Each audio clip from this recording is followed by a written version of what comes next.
In this video, we're going to show you just how easy it is to make a salsa on the Ninja Woodfire Grill. The first thing we're going to do is set the dial to grill. And you'll see here that the preheat notches are going up. That means the grill is starting to preheat. So you didn't want to add wood-fired flavor here. Yes, I was just going to say that. If you want to, this is the opportunity before you press preheat to add pellets to the hopper. For me personally, I wasn't feeling a smoky salsa, so I went without, and it's just as delicious. I love that there is the option. Yeah, we're using some poblanos for a little bit of smokiness, not too much heat. Tomatoes. And a note on the tomatoes, we recommend using multicolored tomatoes because then that ultimately will have your salsa looking a little bit more colorful. And this is a great way to use up garden fresh veg right now. My tomatoes are coming in hot and heavy, so this is a perfect recipe to make for them. When the grill says to add food, that's what you gotta do. You gotta add the food. And start putting all your vegetables on in whichever way that you can. Maddie always likes to remind me to put them across the grill marks. That's how you get the good grill marks. Put long veg against the grill marks. If you put them with it, it's going to be long grill marks. That's not what we're looking for here. Someone's particular with their grill marks. I am particular with my grill marks. And see how much room is on this grill. You can really fit a lot on here. We could have added more tomatoes if we really wanted to. Now, I saw you didn't put the cilantro on there. One of the main tips in grilling a salsa is to leave out some of the ingredients. You don't want to grill everything or everything is just going to have that cooked flavor to it. See, there's some stickage there. That's typical when you grill tomatoes. It's almost impossible to not have stickage when you grill tomatoes because they're so juicy, they're so wet. Don't worry, don't freak out. That's completely normal. Yeah, there's a lot of natural sugar in tomatoes, and that's what's causing that sticking. Okay, can we talk about those grill marks? Okay. You know that looks good. If you put it the other way, that ain't gonna look good. No, the poblanos are looking fantastic, I will say.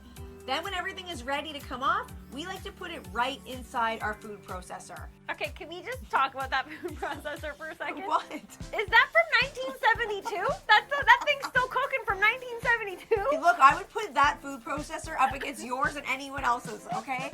Things that were made in the 70s are better than things that were made now. I agree. That thing works amazingly and you're gonna see in just 1 second. It's gonna blast everything up in like 10 seconds. Now, on the note of cilantro, if you don't like cilantro, I don't like you. Cilantro is not optional. So many people just clicked off the video right now. If you're still here, I guess you're still Kiki's friend. Without cilantro, it's just a tomato sauce. I agree with that. Thank you. Now, this is a secret ingredient, pickled jalapenos.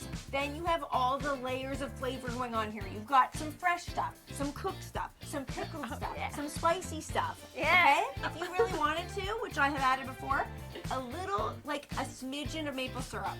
What? You add maple syrup to your salsa? I do it to tomato sauce, anything that has tomatoes in it, because tomatoes tend to be on the acidic side, so just that little bit of sweet, everybody's like, wow, what's in here? Balances it all out, okay? Rounds it out. Around the world. Okay.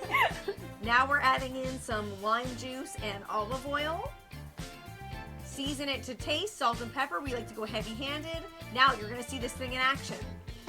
You got the lid on. Look at it. Wait, here. That's 1972, baby. That is 1972 power. It's breaking it down like nobody's business.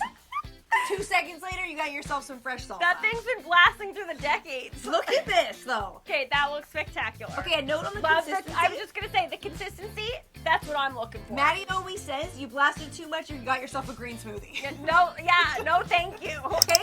Also, can I just say how this is me trying to set up a shot of me chewing? My head's out. Great job. Pat on the back, Kiki. That is such a rookie mistake when it comes to filming. I do that all the time. I don't know how many pieces of steak I've had to bite to be like, I am not in the shot yet. No, and then by that time it's too late. I was exhausted. It was the end of the day. I was like, I've eaten too much of this salsa. That's the shot you're getting.